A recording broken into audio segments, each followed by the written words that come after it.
2010 کے سیلاب کے بعد اقوام متحدہ نے انجلینا جولی کو پاکستان بھیجا تاکہ یہ پتہ لگایا جا سکے کہ کتنا نقصان ہوا ہے اور پھر اس کے مطابق امداد دی جا سکے۔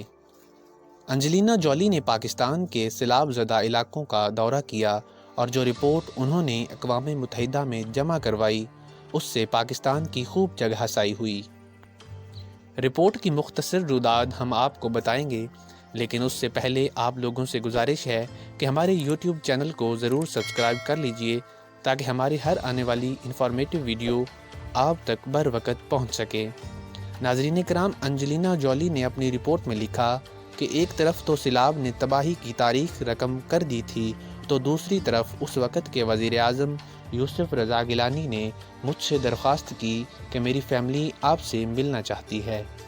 میرے منع کرنے کے باوجود وزیر اعظم کی فیملی ملتان سے ایک خصوصی طیارے کے ذریعے مجھ سے ملنے اسلام آباد آئے اور میرے لیے قیمتی تحفے بھی لائے۔ طرح طرح کے کھانے میری ٹیبل پر رکھ دیے گئے۔ میں یہ دیکھ کر حیران رہ گئی کہ یہ تمام کھانے ان لوگوں کے لیے ہونے چاہیے تھے جن کو سیلاب کی وجہ سے ایک وقت کی روٹی بھی نصیب نہیں ہو رہی تھی۔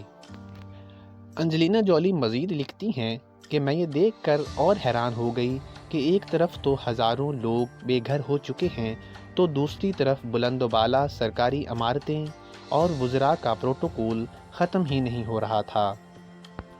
اقوام متحدہ جو امداد دیتا ہے اس کا آدھا بھی ان پر خرچ نہیں ہوگا، بلکہ سرکاری افسران اور وزراء کی جیب میں چلا جائے گا۔ کوئی بھی امداد دینے سے پہلے پاکستان کو مجبور کیا جائے کہ وہ اپنے وزراء کے سرکاری پروٹوکولز کو ختم کرے۔ یہ رپورٹ پوری دنیا میں پاکستان کی بدنامی کا باعث بنی۔ اس رپورٹ کو تقریباً 14 سال ہونے کو ہیں، لیکن ہم نے آج تک اپنی روش کو نہیں بدلا۔